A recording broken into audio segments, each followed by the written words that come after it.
वंदे मातरम को लेकर भारत सरकार ने फरवरी 2026 में नए और व्यापक कुछ दिशा निर्देश जारी किए हैं, जिसके तहत इसे अब इसके पूर्ण स्वरूप में गाना अनिवार्य किया गया है। गृह मंत्रालय द्वारा जारी 10 पन्नों के इस आदेश का मुख्य उद्देश्य राष्ट्रीय गीत के वादन और गायन में एक रूपता लाना है। और एक और अन्य उद्देश्य है इसका कि राष्ट्रगान की तरह जैसे जनगण मन को प्रोटोकॉल मिलता है, वैसे ही वंदे मातरम यानी राष्ट्रगीत को भी प्रोटोकॉल मिलना चाहिए। सरकार ने वंदे मातरम के गायन और सम्मान को लेकर कुछ प्रमुख नियम लागू किए। एटलीस्ट पढ़े लिखे और ऑफिशियल लोगों को यह जरूर जानना चाहिए। मैं आपको बता दे रहा हूं कि ये नए नियम क्या है।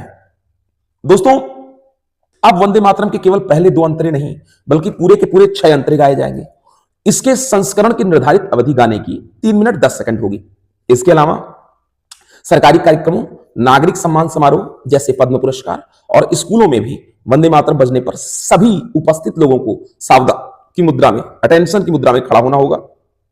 अब राष्ट्रगान और राष्ट्रगीत दोनों एक साथ बजाए जाएंगे, तो वंदे मातरम को पहले बजाया जाएगा, राष्ट्रगान से भी पहले। एक प्रश्न और है कि किन अवसरों पर यह अनिवार्य है। तो दोस्तों, यह नियम राष्ट्रीय ध्वज के फहराने, राष्ट्रपति या राज्यपाल के आगमन और प्रस्थान, उनके भाषणों से पहले और उनके भाषणों के बाद में, और स्कूल की सुबह की असेंबली में इसको लागू किया जाएगा। खैर, इसमें कुछ छूट भी है, जैसे सिनेमा हॉल को इस नियम से बाहर रखा गया है। फिल्मों के दौरान इसे बजाना या खड़ा होना अनिवार्य नहीं है। पर भारत में एक बात जान लीजिए, अच्छा बुरा कोई भी निर्णय सरकार या कोई लेकर आए, उस पर विवाद ना हो, यह संभव नहीं है। तो जान लेते हैं। दोस्तों, इस देश का दुर्भाग्य है कि वंदे मातरम को लेकर भी विवाद हो जाता है। वंदे मातरम को लेकर विवाद ऐतिहासिक और धार्मिक कारणों से जुड़ा हुआ है।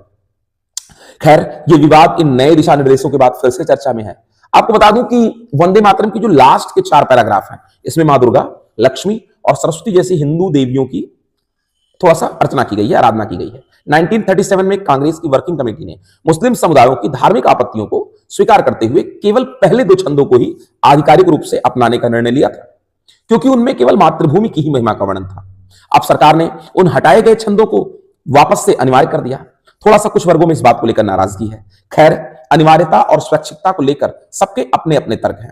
विपक्ष और कुछ नागरिक संगठनों का तर्क है कि देशभक्ति के प्रतीक को कानूनी बाध्यता या अनिवार्य बनाना इसे एक राजनीतिक उपकरण के रूप में उपयोग करने जैसा है। उनका कहना है कि भारत की विविधता को देखते हुए सांस्कृतिक आदेशों में थोड़ी संवेदनशीलता होनी चाहिए। खैर, उनकी बात भी सही है, लेकिन जब बात देश की हो तो सबको धर्म, जाति और स्वार्थ से उठ करके देश का साथ देना चाहिए। खैर, मैं क्या कह सकता हूं, कांग्रेस और विपक्षी दलों ने इसे इतिहास को दोबारा लिखने और नेहरू युग के दौरान लिए गए निर्णयों को बदलने के प्रयास के रूप में देखा है। अब इसमें भी मैं क्या कह सकता हूं, लेकिन जरा सा कानूनी स्थिति को देख लेते हैं। दोस्तों, सरकार ने